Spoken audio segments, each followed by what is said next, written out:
শোনো না, আমার বন্ধু দেবিকাকে খুব ভালোবাসে। তুমি দেখো না ওদের ব্যাপারে কিছু করা যায় কিনা। এটা তুমি কি বলছো? দেবিকা তো অরবিন্দকে ভালোবাসে, অরবিন্দ ওকে ভালোবাসে, আর ওরা দুজন এখন একসাথে ক্যান্টিনে গেছে কফি খেতে।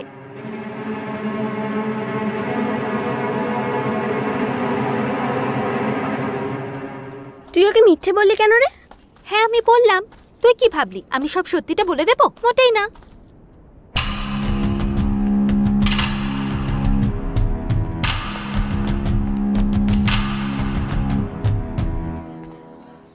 আমার না লিখতে আর ভালো লাগছে না, তুই লিখে দে না প্লিজ, আমার জন্য লিখে দে না প্লিজ। ওকে, কালকে লিখে দেবো।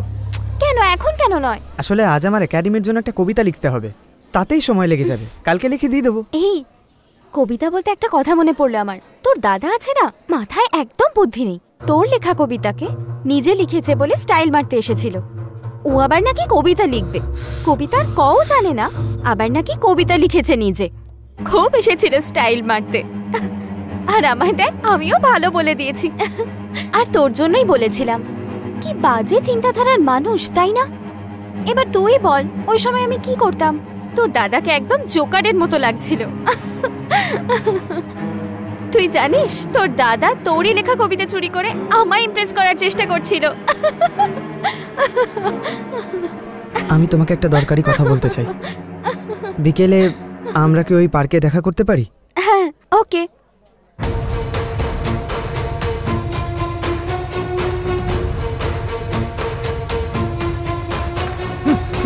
আরে আরে মুন্না, মুন্না দাঁড়া।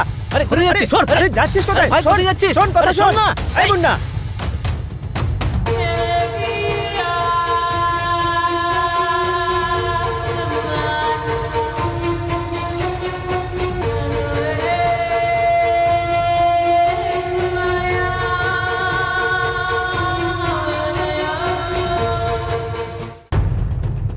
আরে ভাই আমাদের কথাটা তো শোন।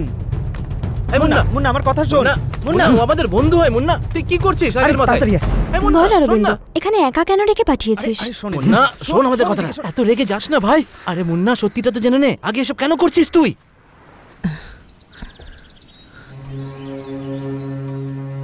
আমার দাদা তোমাকে ভালোবাসে।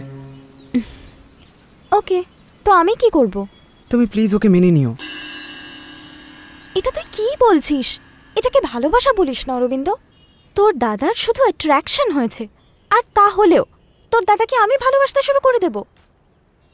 এটা আমার লাইফ, আর আমি তো যাকে তাকে ভালোবাসতে পারি না, আর তাও আবার নাকি তোর দাদাকে। কোনো চান্স নেই অরবিন্দ। দেখো দেবিকা, আমি আমার দাদার ভালোবাসার জন্য তোমার পা ধরছি, প্লিজ দেবিকা আমার কথা রাখো। এ কি করছিস তুই অরবিন্দ? পাগল হয়ে গেছিস নাকি? না দেবিকা, ছোট থেকে আমার দাদা আমার জন্য অনেক কষ্ট সহ্য করেছে। আমি ছোট থেকে ওর স্নেহ পাইনি বলে খুব কষ্ট পেয়েছি। আমার জন্য আমার মা আমার দাদাকে খুব বকাঝকা করেছে, আর দাদা মনে করে মা হয়তো আমাকে বেশি ভালোবাসে। সবার মাই সন্তানদের একই রকম করে ভালোবাসে, এতে আবার বেশি কমের কি আছে? কি হয়েছে অরবিন্দ? আসলে আমি আর এই পৃথিবীতে বেশি দিন নেই। আসলে ছোট থেকে আমার হার্ট খুব দুর্বল। এটা তুই কি বলছিস? আমার এই কঠিন রোগের কোনো চিকিৎসা নেই ডাক্তারের কাছে। আমি আমার রোগের ব্যাপারে কদিন আগেই জানতে পেরেছি, আর এতদিন আমার মা আমাকে এসব বলতেই চাইনি। আর সেই জন্য আমার মা আমার এত খেয়াল রাখতো। আমার জন্য আমার মায়ের ভালোবাসাও দাদা পাইনি। যদি আমি তোমাদের এক করতে পারি, ওর জন্য আমি কিছু করতে তো পারবো, তারপর অন্তত আমি শান্তিতে মরতে পারবো। Please Debika, please.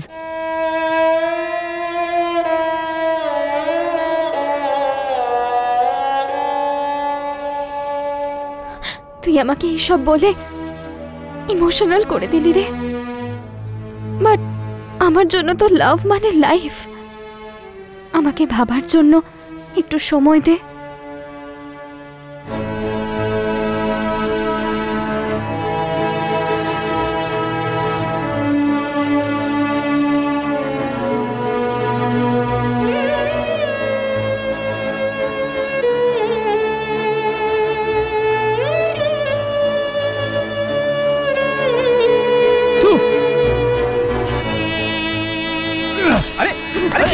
কি করছিস কি তুই? এই মুন্না, থাম, পাগল হয়ে গেলি নাকি? কি করছিসটা কি? মুন্না, পাগলা মুন্না, বলিস না। মুন্না, কি হলো? ভাই, মুন্না, মুন্না। আরে কথা শোন আমাদের কথাটা। ভাই, কি হয়েছে? কি আরে তুই করছিস আমার তুই? কথা শোন। পাগল হয়ে গেছিস তুই? তোর মাথায় কি কিছু নেই নাকি? আরে এরকম হয় ভাই। পাপ করেছি আমি। আরে মুন্না, পাপ করেছি। আমার ছোট ভাইটাকে ওকে আমি খুন করতে এসেছিলাম।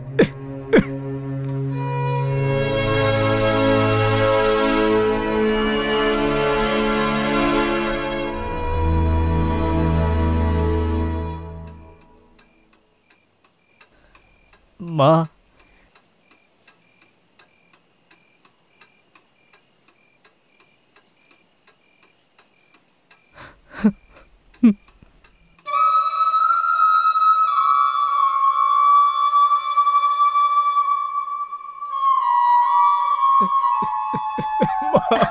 কি করছিস বাবা তুই? আমায় না, ক্ষমা করে ওঠ দাও। মুন্না, ওঠ, উঠে পড় বাবা। কি আমায় করছিস তুই? ক্ষমা করে দাও মা। ওঠ বাবা। কি করছিস রে? ওঠ বাবা। তুই এসব কি করছিস? হ্যাঁ মা, আমায় ক্ষমা করে দাও মা। বাবা, তুই যখন মা বলে ডাকলি আমি সবকিছু ভুলে গেছি বাবা। আমি তোকে ক্ষমা করে দিয়েছি রে।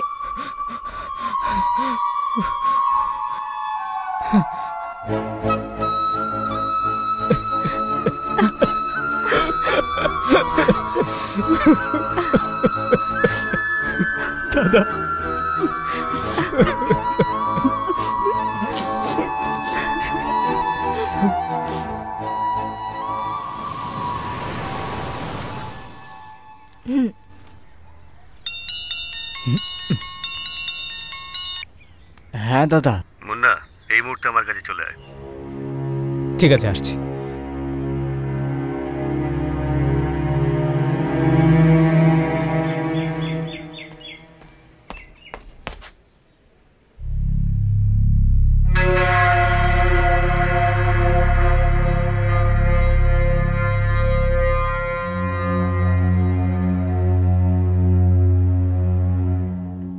এবার কি হলো?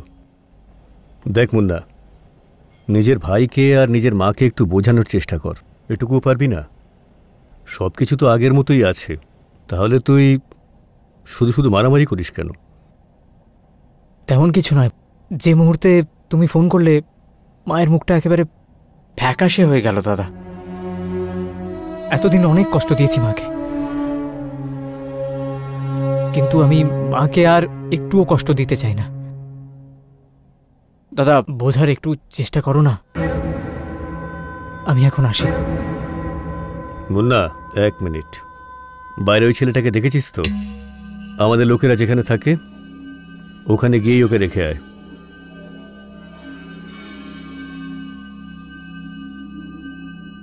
ঠিক আছে দাদা।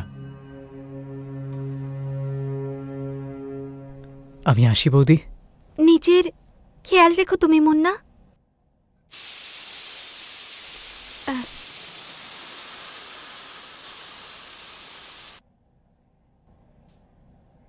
দাদা, এটাই কিন্তু আমার শেষ কাজ।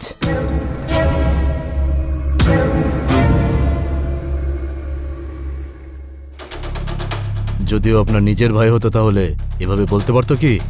আজও নিজের মায়ের কথা ভেবে আপনাকে বুড়ো আঙুল দেখে চলে গেল। কালও নিজের মায়ের কথা শুনে আপনাকে পুলিশের হাতে ধরিয়েও দিতে পারে। ওকে এমনি এমনি ছেড়ে দেবেন না জামাইবাবু, না হলে পরে পস্তাতে হবে। সোলো ডান্স রাউন্ডের আজকের first prize winner Moni Bardhan from Lotus engineering college. আর এখন poetry writing first prize goes to Arvind from James college of engineering. Arvind, 3 বছর ধরে তুমি এই প্রাইজ জিতে আসছো। আজ তোমায় আমাদের সবাইকে একটা কবিতা শোনাতে হবে, কিন্তু এমন একটা কবিতা যা আগে কখনো শোনাওনি। এমন কিছু যেটা তোমার এক্ষুনি এই মুহূর্তে মনে হবে, এমন কিছু শোনাও। আমাদের আনন্দের কারণ হলো মা, দুঃখে চোখ মুছিয়ে দেয় মা। জীবনে যখনই আমরা কঠিন পরিস্থিতির মুখোমুখি হই তখন শুধু মনে পড়ে মা। সমাজের প্রখর রোদে আঁচলের ছায়া দেয় মা। নিজে যতই ক্লান্ত পরিশ্রান্ত হোক না কেন সন্তানের মুখের হাসি দেখে সব ভুলে যায় মা। নিজের স্নেহের পরশে আমাদের ক্লান্তি দূর করে মা। যখন রসনা তৃপ্তির কথা আসে তখন মনে পড়ে মা, আমি আমার বাবাকে কোনোদিন দেখিনি, না তার ভালোবাসা পেয়েছি। আমার দাদার থেকে আমি আমার বাবার ভালোবাসা পেয়েছি। আমি আমার দাদাকে খুব ভালোবাসি, আর দাদাও আমাকে খুব ভালোবাসে। দাদা, আমি আজ যা হয়েছি তা শুধু তোর জন্য, কারণ তোর ভাগের মায়ের ভালোবাসাটা তুই আমায় দিয়ে দিয়েছিলি। দাদা, আমার জন্য তুই অনেক কষ্ট পেয়েছিস। দাদা, আমাকে ক্ষমা করে দিস।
শোনো, একটু বাইরে এসো তো।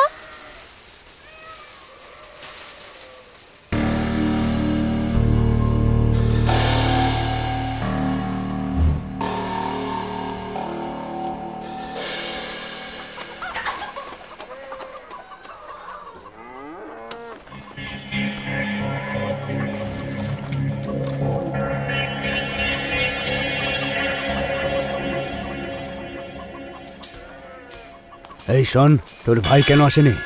ওর আসলে শরীরটা খারাপ তো, সেই জন্য আমি এলাম।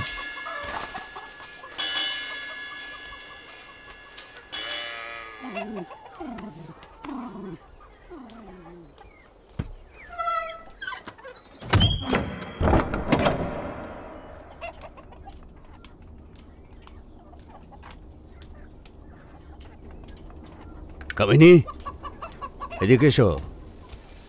এই নাও, ভালো করে রান্না করো।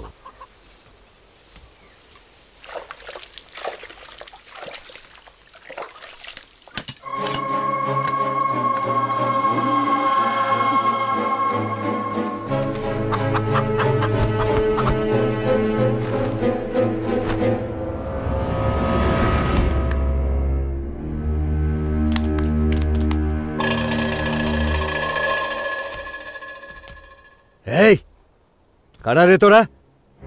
কার বাড়িতে ঢুকেছিস জানিস তোরা? এই কিছু জিজ্ঞাসা করছি, আমাকেই মারবি তোরা? এই ছাড়বো না তোদের আমি। আয়, এগিয়ে আয়। কি হলো গো?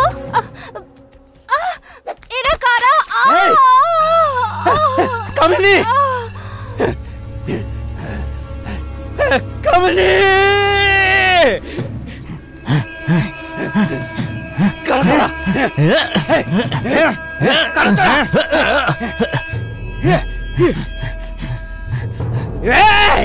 ছাড়বো না তোদের।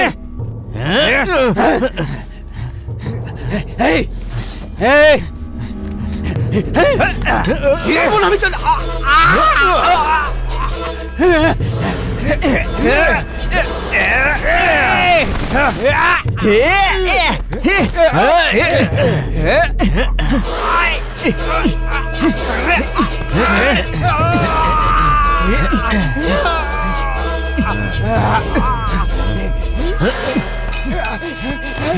সময় নষ্ট করছিস কেন? মার ওকে।